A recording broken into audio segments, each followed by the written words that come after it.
할렐루야. 우리 서로 손들고서 할렐루야 한번 합시다. 할렐루야. 옆에 계신 분에게 사랑합니다, 축복합니다 인사 나누시겠습니다. 여러분 알고 계시죠? 우리는 부모 형제보다 더 가까운 사이입니다. 매주마다 또 매일마다 만나는 그런 가족이 어디 있겠습니까? 다 흩어져가지고 1년에 한두 번밖에 못 본. 우리는 어떤 분들은 매일 새벽에도 나오신 분들, 어떤 분들은 매주마다 만나니까 우리는 피보다 더 진한 사이들인 줄 믿습니다. 피보다 더 진한 사이.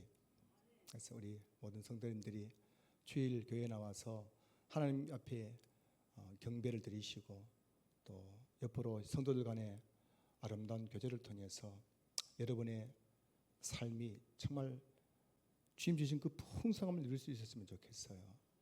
여러분 은혜 받는 것도 좋지만 사람 옆에 누군가 있어야 또 우리 삶이 풍성해지잖아요.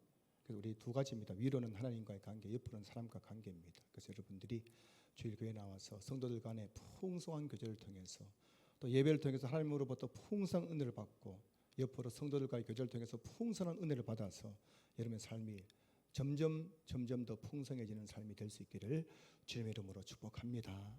여러분 하나님은 우리 문제보다 더 크신 분인 줄로 믿습니다. 옆에 있는 분에게 이렇게 인사하세요.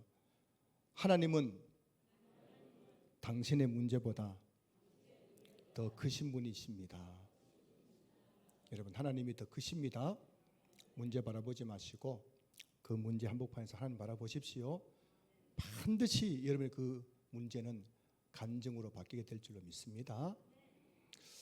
오늘은 그리스도인의 신앙의 기초 8번째 시간으로 헌금에 대해서 말씀을 나누겠습니다.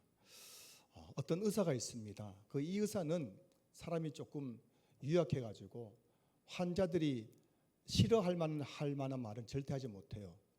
그 환자들이 조금이라도 들어서 좀 상처받거나 또 싫어할 만한 말은 전혀 하지 않습니다. 그래서 이 의사에게 오는 환자들은 자기의 병이 정확하게 뭔지를 잘 몰라요. 왜냐하면 의사가 이 말을 하면 또 저분 상처받겠지, 충격받겠지, 제대로 정확한 진단을 말해 주지 않기 때문에 그래서 이 의사에게 오는 환자들마다 시간이 갈수록 몸이 나아지는 것이 아니라 점점 병이 심해져 가고 결국은 한 사람 한 사람 죽게 되는 일들이 나더라는 겁니다. 자, 여러분 이런 의사는 좋은 의사라고 할 수 있겠습니까? 여러분 좋은 의사란 어떤 의사일까요? 좋은 의사는 환자의 병명을 정확하게 진단하고 그 병을 정확하게 환자에게 알려줌으로써 치료를 통해서 치료를 잘 받을 수 있도록 도와주는 의사가 정말 좋은 의사 아니겠습니까? 아마 교회도 마찬가지일 것입니다. 좋은 목사가 어떤 목사일까요? 좋은 목사는 성도들이 듣기 좋은 말을 하는 목사가 아니라 하나님의 말씀을 있는 그대로 정확하게 전달해서 성도들이 하나님의 말씀을 제대로 알아서 바른 신앙생활을 할 수 있도록 도와주는 목사가 좋은 목사일 것입니다. 동의하십니까? 그게 좋은 목사 아니겠어요?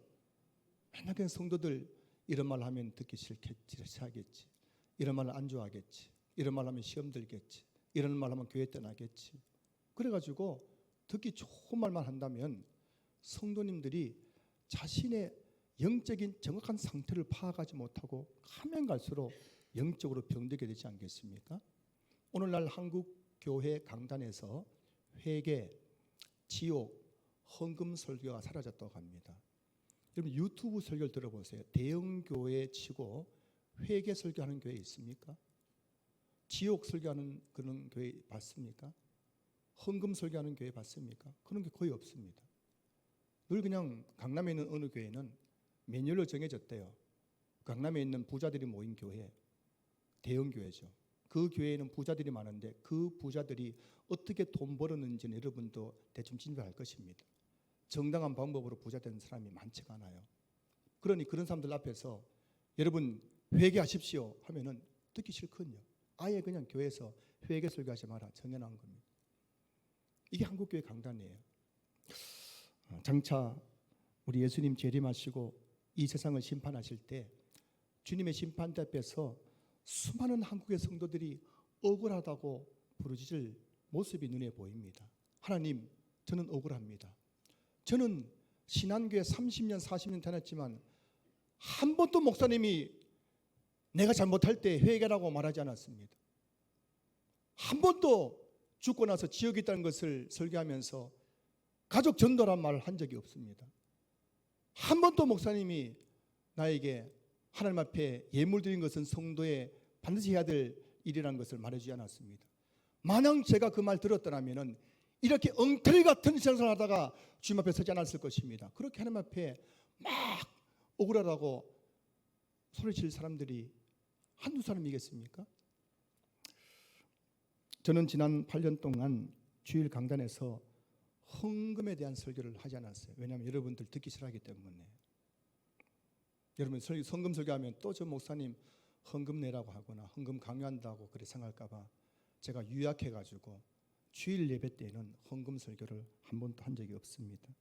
그런데 오늘은 제가 헌금 이야기를 하려고 합니다. 왜냐하면 헌금은 그리스도인의 신앙의 기초이기 때문입니다. 신앙생활에서 말씀과 기도가 중요한 것처럼 헌금은 신앙생활에서 중요한 부분입니다. 말씀과 기도 없는 신앙생활이 상상할 수 없듯이 헌금 없는 신앙생활은 존재할 수가 없어요. 성경에 보면은 하나님께서는 하나님께 나올 때 절대 빈손으로 나오지 말고 예물을 가지고 나오라 했습니다. 여러분 성경 보십시오. 구약 성경 보시면은 하나님은 언제든지 빈손으로 내게 나오지 말라는. 그래서 이스라엘 백성들은 가난한 사람이든 부한 사람이든 부자들은 소를 가지고 가난한 사람들은 비둘기를 가지고 더 가난한 사람들은 가루 한 움큼을 가지고라도 예물을 가지고 한편 나와서 예배를 드렸던 것이군요. 왜 그렇게 하나님께서 자꾸 나올 때마다 예물을 그렇게 말씀하셨느냐? 마태복음 6장 21절 보면은 내 보물이 있는 그곳에는 내 마음도 있느니라 되어 있어요. 여러분 마음의 보물이 뭡니까? 이곳에 있는 대부분의 성도의 마음의 보물은 돈이에요, 돈.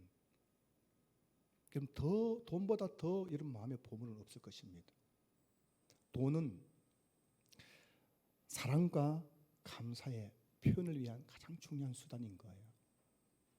사람을 상대할 때도 그 사람에 대한 사랑과 감사의 가장 중요한 표현은 돈입니다. 물질이에요. 예물입니다. 하나님도 마찬가지입니다. 우리가 하나님 앞에 나와 예배 드릴 때 하나님에 대한 사랑과 하나님에 대한 감사를 가장 잘 나타내 주는 것이 바로 물질이거든요. 물질. 우리 마음의 보물이기 때문에 내게 있는 가장 소중한 것. 그래서 그 물질을 통해서 하나님 사랑합니다. 하나님 정말 감사합니다. 고백하게 하신 것입니다. 그래서 하나님은 예물을 가지고 오라고 하신 이유는 하나님에 대한 사랑과 감사를 확인하기 위한 거예요. 정말 네가 나를 사랑하느냐? 정말 네가 나에게 감사한 마음을 가지고 있느냐? 어떻게 증명하겠습니까? 여러분, 아내가 남편 사랑을 가장 확인한 방법이 뭔지 아십니까? 뭐라고 생각하십니까?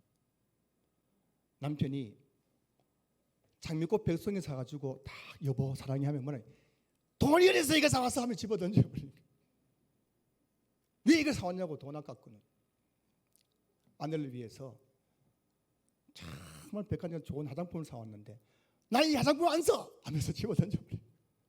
근데 아내가 남편이 왔을 때 다 봉투에 여보 사랑해 하면서 돈을 딱 봉투를 내밀잖아요. 열어보고 나도 사랑해 이렇게 나오는 겁니다. 확인이에요, 확인. 여러분 하나님은 우리에게 하나님을 사랑하는 우리의 마음, 하나님에 대한 감사한 우리 마음을 확인하고 싶어 하는 거예요. 그 가장 중요한 게 뭐냐면 그게 바로 예물이란 겁니다. 예물. 다른 것도 있죠. 뭐 찬양도 기도 있겠지만은. 그래서 우리가 하나님께 드리는 예물에는 크게 11조와 헌금이 있습니다. 11조는 하나님 백성이 하나님께 드려야 할 의무예요. 의무. 의무는 관계성이 수반되기 때문에 반드시 드려야 되는 게 바로 11조입니다. 반면에 헌금은 자유로워요. 헌금은 내 마음이 우러날 때 내가 하고 싶을 때 하는 게 헌금입니다. 우리 교회 보면 주일 헌금, 뭐 감사 헌금, 선교, 건축, 구제금 이런 헌금 항목들이 있거든요. 이것은 내 마음이 내킬 때에 내가 하고 싶을 때 하면 되는 겁니다. 하기 싫으면 안 하셔도 되는 겁니다. 반대로 11조는 하나님께서 반드시 해야 된다고 명령하신 거기 때문에 의무인 거예요. 그 11조에 대해 좀 더 생각해 보면은 대한민국 헌법에는 납세 의무가 있어요. 납세 의무. 그래서 헌법 제38조 보면은 모든 국민은 법률이 정하는 바에 의해서 납세 의무를 진다 해서 대한민국 국민이면 누구나 대한민국에서 정한 그 세금을 납세해야 되는 겁니다. 부자들은 더 많이 세금을 내겠죠. 가난한 분들은 더 적게 하겠죠. 더 가난한 분들은 도리어 정부로부터 세금을 내지 않고 지원을 받기도 하는 것이죠. 그래서 국가가 운영되기 위해서는 돈이 필요하기 때문에 납세 의무를 통해서 국민들에게 세금을 납부하도록 하는 겁니다. 마찬가지로 하나님 나라의 백성인 성도들도 하나님 나라를 위해서 세금을 내야 돼요. 이 세금을 내야 하나님 나라가 운영될 것 아닙니까? 이 세금이 바로 11조라는 것입니다.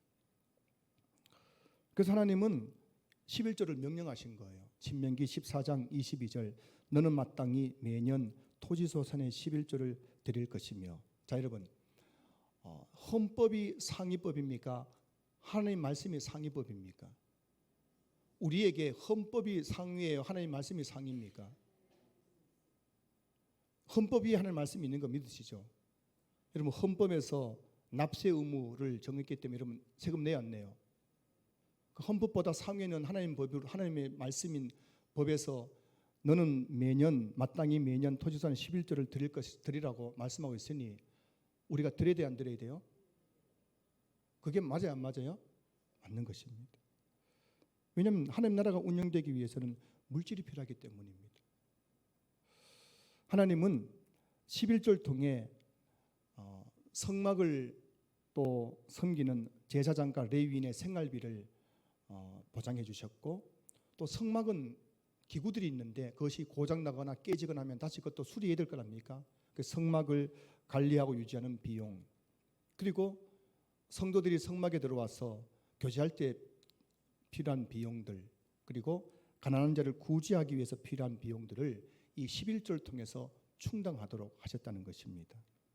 그래서 구약 성경을 보면은 이스라엘 백성들이 온전한 11조 생활을 할 때에는 그 이스라엘 나라가 그 제사 의식과 성전 예배가 활발하게 일어나는 겁니다. 부흥을 경험했습니다. 그리고 그 백성들이 온전한 11조 생활을 할 때에는 레위인들이 성전에서 율법을 잘 가르쳐 가지고 백성들이 올바른 신앙생활을 잘 했단 말이죠. 그런데 사사시대와 같이 백성들이 11조 생활을 하지 않게 되자 제사장들과 레위인들이 성막을 다 떠나버린 거예요. 먹고 살 길이 없어가지고. 그 성막을 지켜야 할 레위인 제사장들이 성막을 떠나가지고 밥벌이하러 다 가버리니까는 성전 예배가 사라져버리는 거예요. 제사 제도가 사라져버리고 율법이 가르치지 못하니까는 백성들이 각각 자기 소견에 옳은 대로 행하는 영적 암흑 시대를 맞게 된 겁니다. 그걸 다 성경을 보면은 가장 중요한 게 뭐냐면은 11조로부터 시작된 11조로부터 11조가 온전한 11조를 드리지 않으니까는 성막에 있는 제사장들이 성막을 떠나고, 그러니까 예배가 드려지지 않고 제사가 드려지지 않고 율법이 가르치지 않으니까는 백성들이 영적으로 타락해 가지고 각각 자기 소견에 옳은 대로 행하는 영적 암흑 시대가 도래하게 된 것입니다. 지금 유럽은 영적 암흑 시대를 맞았습니다. 유럽 교회들이요. 한때는 기독교 국가 아니었습니까? 유럽이요. 영국은 세계 선교의 중심 국가였습니다. 그렇게 유럽이 한때는 기독교 국가였는데 지금은 영적 암흑 시대를 맞아서 교회들이 다 문을 닫았습니다. 한때는 수천 명이 모이던 그런 어마어마한 성전들이 지금 다 문을 닫았어요. 그 성전들이 지금은 술집, 서커스장, 나이트클럽, 해결사원으로 다 바뀌어버렸습니다. 왜 이런 일이 생겼느냐? 여러 가지 이유가 있겠지만 중요한 것은 그 유럽의 교회 성도들이 어느 순간 이 자본주의 사회의 맛을 보게 되면서 물질에 대해서 너무 집착하게 되면서 11조를 하지 않는 거예요. 그 자본주의 사회가 물들면서 교회를 떠나는 겁니다. 그러니 점점 교회가 운영되지 않는 거예요. 교회가 운영되지 않으니까 이 목회자들이 교회를 떠나가지고 돈벌이 한다고 교회를 다 떠나버린 겁니다. 지금 유럽 교회는 목회자 없는 교회가 굉장히 많습니다. 그 목회를 해가지고는 먹고 살 길이 없기 때문입니다. 그 지금 유럽 교회가 점점 비어가고 있다는 겁니다. 영적 암흑 시대를 맞은 거예요. 지금 가장 시급한 선교지가 바로 영국과 프랑스, 네덜란드 같은 유럽이라는 걸 알고 계십니까? 지금 선교의 단체들이 가장 선교 대상으로 꼽는 나라가 유럽이에요. 유럽. 완전히 영적 암흑 시대를 맞아버린 겁니다. 어떤 분들은 11조는 구약의 율법이기 때문에 신약 시대는 폐지되어야 한다고 말하는 분들도 있더라고요. 요즘 들어서 그런 분들이 굉장히 많아요. 유튜브 보면은 11조는 폐지됐기 때문에 더 이상 11조를 하면 안 된다, 막 이렇게 말하는 목회자들이 몇몇씩 나타나고 있어요. 근데 여러분, 11조는 율법이 아니에요. 여러분, 율법보다 훨씬 이전인 아브라함 시대에 하나님께서 아브라함에게 11조를 하라 했습니다. 그 아브라함은 창세기 보면은 하나님께 11조를 드렸어요. 하나님께서 아브라함은 하나님의 계시와 믿음으로 말미암아 하나님의 백성들은 하나님께 11조 해야 되는 것을 깨닫게 되면서 하나님께 11조를 드렸던 것입니다. 예수님도 11조를 해야 한다고 말씀하셨어요. 마태복음 23장 23절 보시면은 화 있을진저 외식하는 서기관들과 바리새인들이여 너희가 박하와 회향과 근처의 11조는 드리되 율법에 더 중한 바 정의와 긍휼과 믿음은 버렸도다. 그러나 이것도 행하고 저것도 버리지 말아야 할 것이니라. 예수님께서 외식함으로 11조 생활을 하고 있는 서기관과 바리새인들을 책망하시면서 이것 11조도 행하고 저것, 즉 정의와 긍휼과 믿음도 버리지 말아야 된다고 말씀하신 것이거든요. 예수님 당시에도 예수님이 11조를 해야 된다고 말씀하셨던 거예요. 역사적으로 보면 사도행전에 나오는 초대교회는 11조를 뛰어넘어서 10의 10조를 하나님께 드렸습니다. 그래서 초대교회 보시면 사도행전 2장을 보시면은 자기 소유 전부를 팔아서 교회에 헌금하는 사람들이 많았습니다. 10의 10조를 드렸습니다. 나 같은 죄인 구속해 주신 하나님 감사하다 해서 11조가 문제가 아니라 10의 10조를 드리는 성도들이 초대교회는 굉장히 많았다는 겁니다. 그 헌금을 가지고 사도들의 생활비와 가난한 자를 구제한 일에 사용되었던 것입니다. 바울은 그의 서신에서 구약시대에 11조로 레위인을 부양했던 것과 같은 방식으로 신약시대에도 복음 전하는 자들을 11조를 통해서 부양해야 한다라고 그의 서신에서 말하고 있는 겁니다. 오늘 본문도 고린도후서 9장도 그 내용과 맥락을 같이 하고 있습니다. 예수님이 인정하시고 사도들이 인정한 11조는 초대교회와 교부 시대를 거쳐 주후 585년에는 교회법으로 11조를 제정해 버렸습니다. 교회의 회원들, 교회 회원이라고 한다면 세례교인 이상입니다. 세례받지 않는 분들은 교회 회원, 정식 회원이 아니거든요. 교회 정식 회원인 세례교인들은 반드시 11조를 해야 된다고 교회법으로 정한 것이 585년에 있었던 것이고요.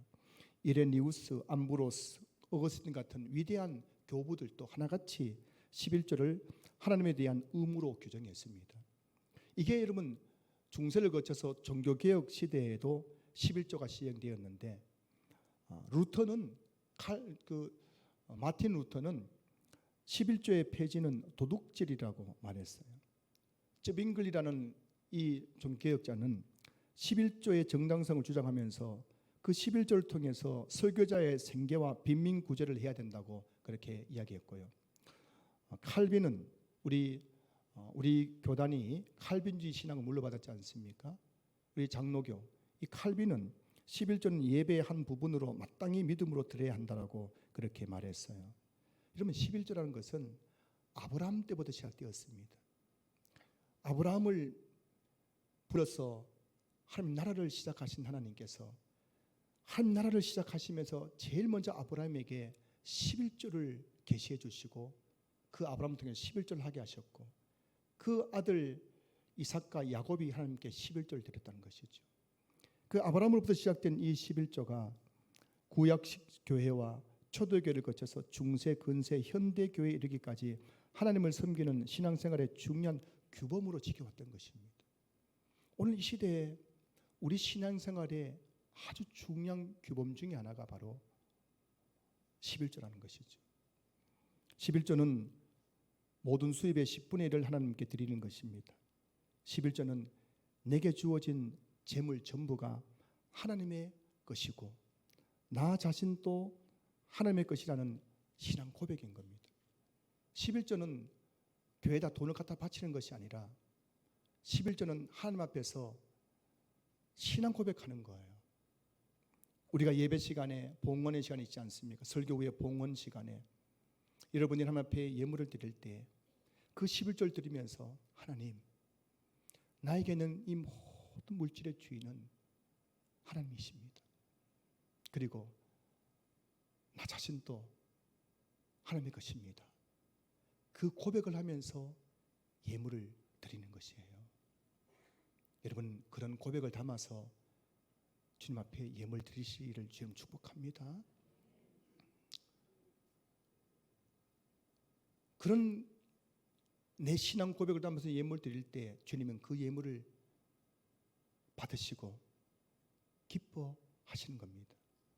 그리고 그 예물에 약속하신 복을 주시는 거예요. 하나님께서 11조에 약속하신 복이 무엇일까요? 말라기 3장 10절 12절 보시면은 만군의 여호와가 이르노라 너희의 온전한 11조를 창고에 들여 나의 집에 양식이 있게 하고 그것으로 나를 시험하여 내가 하늘 문을 열고 너희에게 복을 쌓을 곳이 없도록 붙지 아니하나 보라. 만군의 여호와가 이르노라 내가 너희를 위하여 메뚜기를 금하여 너희 토지 소산을 먹어 없애지 못하게 하며 너희 밭에 포도나무 열매가 기한 전에 떨어지지 않게 하리니 너희 땅이 아름다워지므로 모든 이방인들이 너희를 복되다 하리라. 만군의 여호와의 말이니라. 여러분, 하나님께서 11조에 대해서 약속이 뭐냐면은 내가 하늘의 문을 열고 쌓을 것이도 복을 주신다는 것입니다. 땅에 농사를 지을 때 메뚜기가 와서 너의 그것을 갉아먹는 일이 없도록 할 것이고 기한 전에 포도나무에서 포도나무 열매가 떨어지지 않도록 하겠다는 것입니다. 그래서 이방인들이 볼 때에 와, 저 사람들 진짜 하나님 복을 받았구나 그런 소리를 듣도록 해주시겠다는 것입니다. 이것이 바로 11조에 약속된 복인 거죠. 석유왕으로 알려진 록펠러를 아실 겁니다.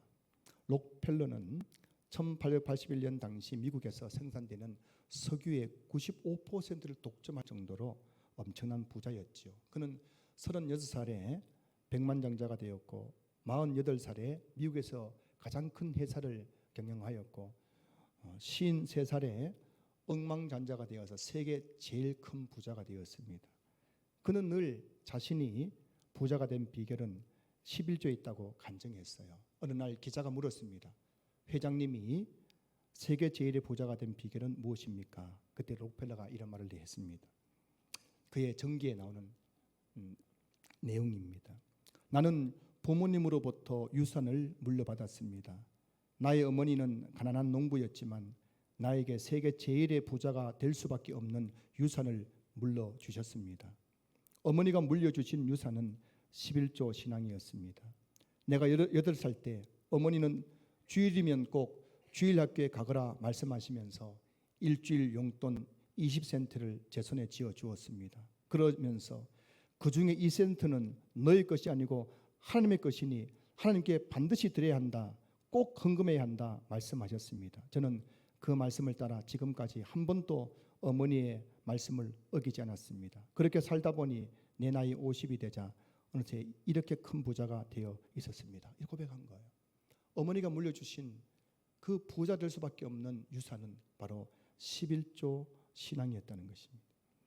그래서 록펠러는 자기 회사에서 11조를 관리하는 계산하는 직원만 40명을 둘 정도로 철저하게 온전한 11조 생활을 했다는 거예요. 여러분, 퉁치면 되잖아요. 퉁치면 이번 달에 한 수백억 벌었네. 퉁쳐가지고 그럼 하나님 한 10억 정도 하면 되겠죠. 이렇게 할 수 있는데도 록펠러는 정확한 11조를 계산하기 위해서 40명의 직원을 줄 정도로 철저하게 11조 생활을 했다는 겁니다. 요즘 3본 시장에 가가지고 자꾸 깎아달라는 분들이 많아요. 상인들이 지금 막. 그래서 3본 시장에도 가격 정찰제를 붙여야 될 것 같아요. 와가지고 아줌마들이 깎아달라고, 제발 깎아달라고, 저런만 깎아달라고. 근데 여러분, 교회 와가지고도 그 벌을 못 고치고 깎아달라는 분이 많아요. 하나님 11조 좀 깎아주세요. 가지고 11조를 깎아달래요. 가지고 이번 달에는 11조 그 50%도 빅 바겐세일 내가 50%만 내겠습니다.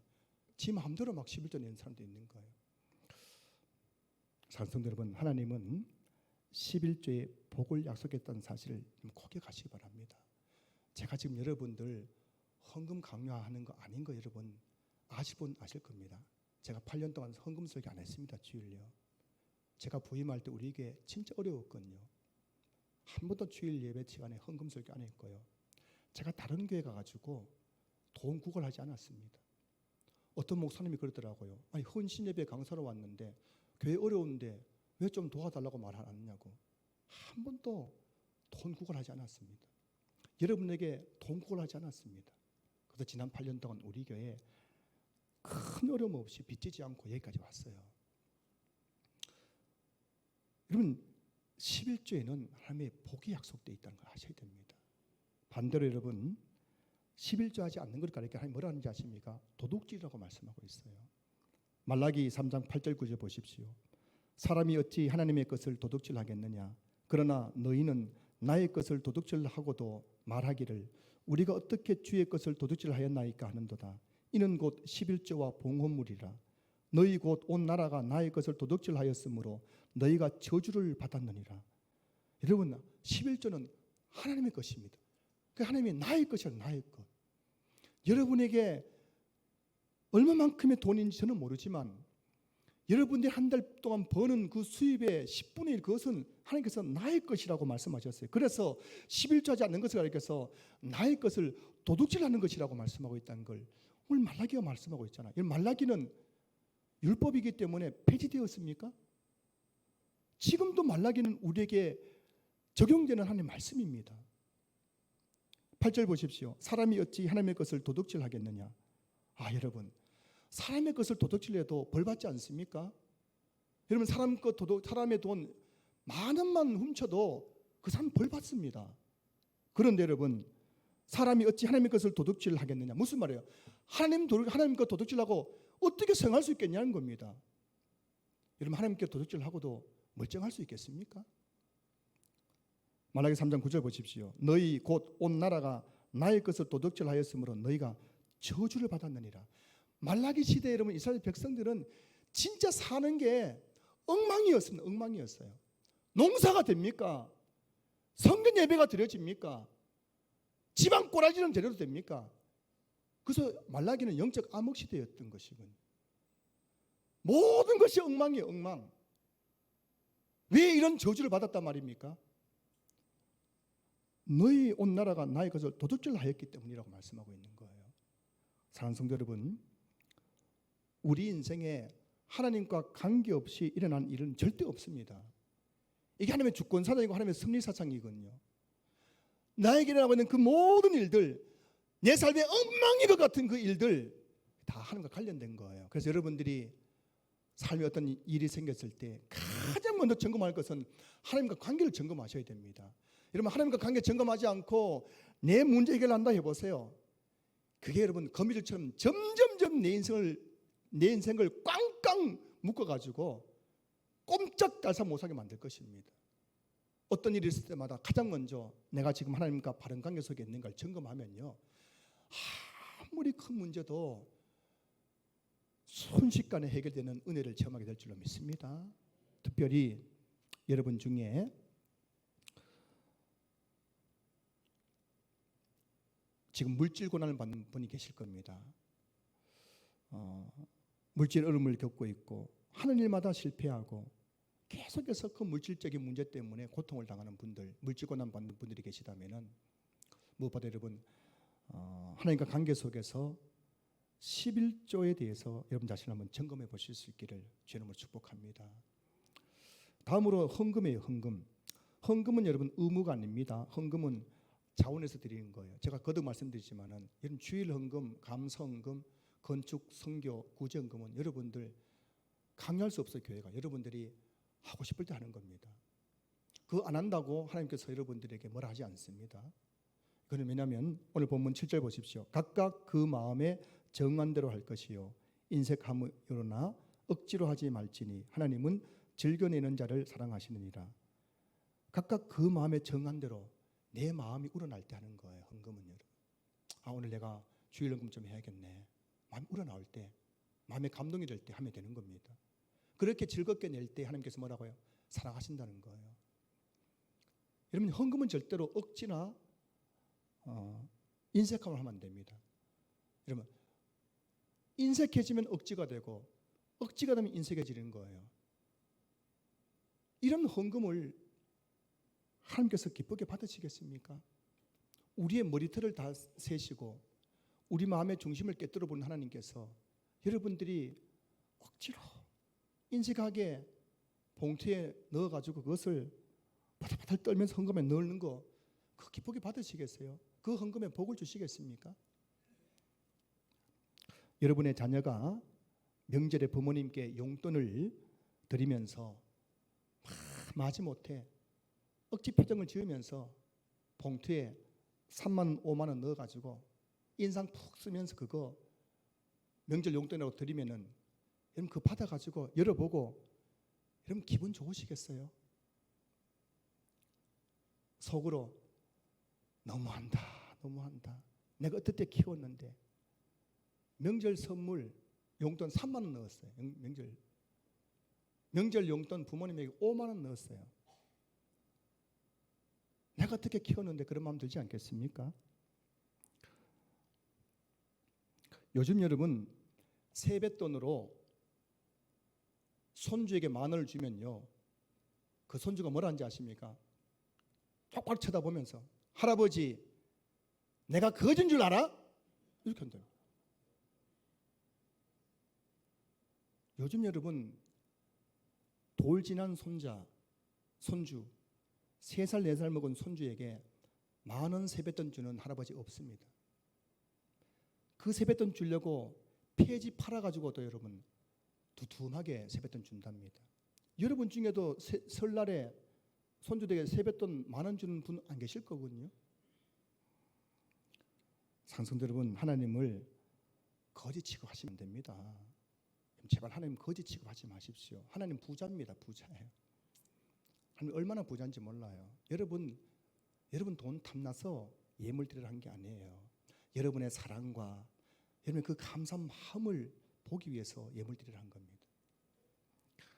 요즘 밥 한 끼 사 먹어도 최소한 5만 원, 10만 원이에요. 저도 지난 주간에 저희 동기 목사가 저 지방에서 올라와가지고 그 세 가정이 모여가 식사했는데도 돈 10만 원 나오더라고요. 하나님이 우리의 형편을 모르시겠습니까? 우리가 어떤 집에 살고 어떤 음식 먹고 어떤 차를 타고 어떤 옷을 입고 수입이 얼마인지 모르시겠어요? 여러분 하나님 거짓 취급하시면 안 됩니다. 부탁드립니다. 여러분 하나님을 3번 지하철 상가 지나면 그 다리가 있는데 그 다리에서 엎드려 가지고 깡통 차고 깡통 내미는 거지 취급하시면 안 됩니다. 그 거지 깡통에도 만짜리가 수두룩하거든요. 맥주 감사 헌금은 상반기 동안 베풀어 주신 하나님의 은혜에 감사하는 마음으로 드리는 예물이에요. 주수 감사 헌금은 한 해 동안 베풀어 주신 하나님의 은혜에 감사하는 마음으로 드리는 예물입니다. 여러분 우리가 예물 드리더라도 하나님 되심에 걸맞게 예물 드려야 그게 참된 예물이 되는 거예요. 고린도후서 8장 2절 보시면은 환난의 많은 시련 가운데서 그들의 넘치는 기쁨과 극심한 가난이 그들의 풍성한 연보를 넘치도록 하게 하였느니라. 마게도냐 교회 성도들은 지금 어떤 상황인지 아십니까? 마게도냐 교회 성도들은 환난의 많은 시련 가운데 있었습니다. 그들은 지금 극심한 가난 가운데 있었습니다. 그런데도 그들은 풍성한 연보를 넘치도록 하나님께 올려드렸다는 겁니다. 여러분 헌금은 마음의 문제예요. 마음의 문제. 제가 보니까 헌금은 마음의 문제. 돈이 많다고 헌금하는 것도 아니고요. 돈이 없다고 헌금하지 않는 것도 아니더라고요. 정말 주님의 사랑을 입은 자, 하나님의 사랑을 그 깨달은 자, 하나님의 그 은혜를 깨달은 자들은 주님을 사랑하는 마음으로 내게 있는 한육급을 깨뜨려서 하나님께 예물을 드리더란 것입니다. 사랑하는 신앙교회 성도 여러분, 여러분의 마음이 하나님을 향해서 활짝 열릴 수 있기를 주님 축복합니다. 왜 하나님은 우리에게 예물을 원하시는 것일까요? 사실 하나님은 부자입니다. 하나님은 이 지구가 누구 것이에요? 이 하나님의 것이잖아요. 강남에 가면요, 평당 1억 이상 하는 땅이 굉장히 많대요. 사실 하나님은 뭐라고요? 땅 부자입니다. 땅 부자. 세계 제일의 땅 부자가 누군지 아십니까? 하나님이에요. 미국의 그 맨하탄에 있는 화려한 그 건물들 누구 건지 아십니까? 하나님 거죠. 하나님은 부동산 재벌이에요. 땅자예요. 그리고 천국에는 이 땅과는 비교할 수 없는 보물들이 가득히 쌓여 있는 곳이 천국입니다. 그렇게 부자이신 하나님께서 왜 우리에게 헌금하라 예물을 요구하는 것일까요? 자, 오늘 본문 8절 보시면은 오늘 본문 8절 보시면은 하나님이 능히 모든 은혜를 너희에게 넘치게 하시나니 이는 너희로 모든 일에 항상 모든 것이 넉넉하여 모든 착한 일을 넘치게 하게 하려 하심이라. 여기서 보면은 이는이라는 단어지. 이는 이게 원인과 이유인 가리키는 나타내는 단어 아닙니까? 이 본문 8절은 7절과 연결시켜야 해요. 그래서 이렇게 7절 8절 연결시켜 해석하면 이런 해석이 되는 겁니다. 헌금을 할 때 마음에 정한 대로 할 것이요 인색함으로나 억지로 하지 말지니 이는 너희로 모든 일에 항상 모든 것이 넉넉하여 모든 착한 일을 넘치게 하게 하려 하심이라. 여러분, 하나님께서 우리에게 헌금을 요구하시는 이유는 그 헌금을 통해서 우리의 그 헌금을 통해서 우리에게 모든 일에 항상 모든 것이 넉넉하여 모든 착한 일을 넘치게 할 수 있도록 복을 주기 위해서란 것입니다. 오늘 본문 여러분 10절 보십시오. 심는 자에게 씨와 먹을 양식을 주시는 이가 너희 심을 것을 주사 풍성하게 하시고 너희의 의의 열매를 더하게 하시리니. 하나님께서 우리에게 헌금을 예물을 드리라고 하신 이유는 그 헌금을 통해서 우리에게 풍성하고 넘치는 복을 주기 위해서라는 사실을 여러분이 꼭 믿을 수 있기를 주님의 이름으로 축복합니다. 그래서 바울은 말합니다. 오늘 보면 6절 보십시오. 이것이 곧 적게 심는 자는 적게 거두고 많이 심는 자는 많이 거둔다 하는 말이로다. 여기서 적게 많게라는 것은 액수를 말하는 게 아니에요. 형편을 말합니다. 형편. 구약시대에 하나님께서 이스라엘 백성에게 내게 나올 때 빈손으로 나오지 말고 예물 드리라 했는데 그 생활 정도에 따라서 어떤 사람들은 소를 가지고 나오고 양과 염소 가지고 나오고 비둘기 가지고 나오고 가루 한 움큼 가지고 나오라 했거든요. 형편에 따라서. 여기서 적게 많게라는 것은 내 형편에 맞추어서 어떤 분에게는 10,000원이 큰 돈일 수 있고요. 어떤 분에게는 100만 원이 적은 돈일 수 있습니다. 내 형편에 맞춰서 주님 앞에 많이 드리는 자, 적게 드리는 자 있다는 것입니다.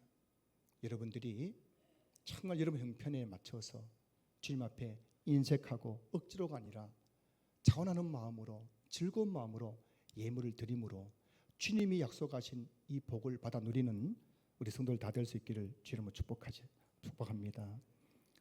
저는 지난 8년 동안 주일 강단에서 헌금 설교를 하지 않았다고 말씀드렸습니다. 하지만 헌금은 그리스도인의 신앙의 기초이기 때문에 오늘 제가 헌금 설교를 드렸어요. 여러분 중에 이 설교를 들으면서 정말 마음에 거치는 분이 없었으면 좋겠어요. 목사님이 이 교회도 목사가 헌금 설교하며 헌금 강요한다 이렇게 해서 받아들이지 않았으면 좋겠습니다. 헌금은 하나님 백성이 하나님께 드려야 할 마땅한 도리입니다. 헌금은 하나님과 관계에서 중요한 신앙의 한 요소인 거예요. 마태복음 25장을 보면 주님이 이 땅에 다시 오실 때에 주님이 우리에게 맡기신 것을 결산하시겠다고 말씀하셨어요.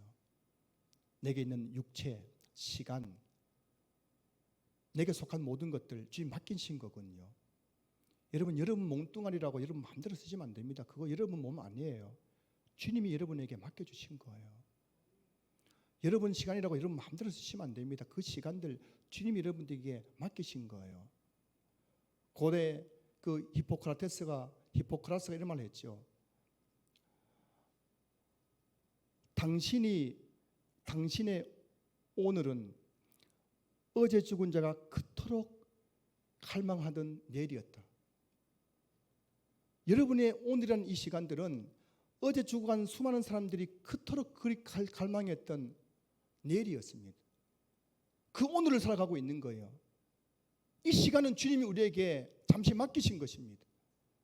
결산하시겠다는 거예요.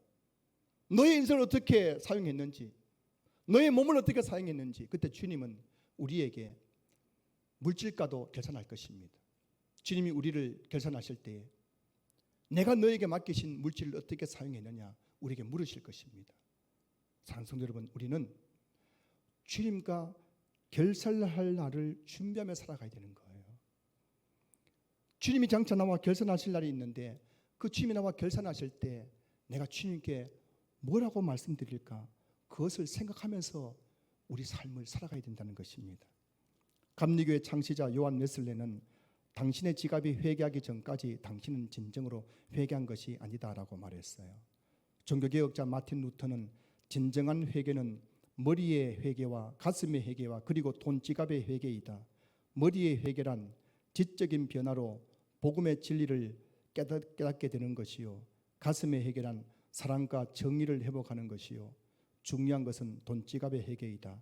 돈을 어떻게 모으고 돈을 어떻게 쓰느냐가 회개의 중요한 척도다 이렇게 이야기했어요. 여러분 중요한 것은 물질이란 것 그리고 헌금이란 것은 굉장히 중요하다는 것을 강조해서 말하고 있는 겁니다. 말씀을 마무리합니다. 전 세계에서 가장 안전한 은행은 스위스 은행이라고 합니다. 스위스 은행에 돈을 맡기면은 100% 이게 보장이 된대요. 절대 자기의 신분이 누설되지 않는다고 합니다. 누가 와서 물어도 절대 스위스 은행에서는 자기 고객의 비밀을 누설하지 않는데요. 그래서 전 세계의 검은 돈들이 다 어디 은행으로 몰린다고요? 스위스로 몰린다는 이야기 들어보셨죠? 여러분 우리에게는 스위스 은행보다 더 안전한 은행이 있습니다. 어떤 은행인지 아십니까? 농협일까? 신협일까? 아닙니다. 우리에게는 스위스 은행보다 더 안전한 은행이 있습니다. 그 은행을 성경이 이렇게 말씀하고 있어요. 마태복음 6장 19절 20절. 너희를 위하여 보물을 땅에 쌓아두지 말라. 거기는 좀과 동록이 해하며 도둑이 구멍을 뚫고 도둑질하느니라. 오직 너희를 위하여 보물을 하늘에 쌓아두라. 거기는 좀이나 동록이 해하지 못하며 도둑이 구멍을 뚫지도 못하고 도둑질도 못하느니라. 어느 은행인지 아시겠죠? 11조와 헌금은 하늘은행에 보물을 쌓아두는 것입니다. 절대 도둑 맞지 않습니다. 우리 신앙계 모든 성도님들이 하늘은행에 보물을 쌓아두는 믿음의 부자들이 될 수 있기를 주님의 이름으로 축원합니다. 축원합니다. 축원합니다.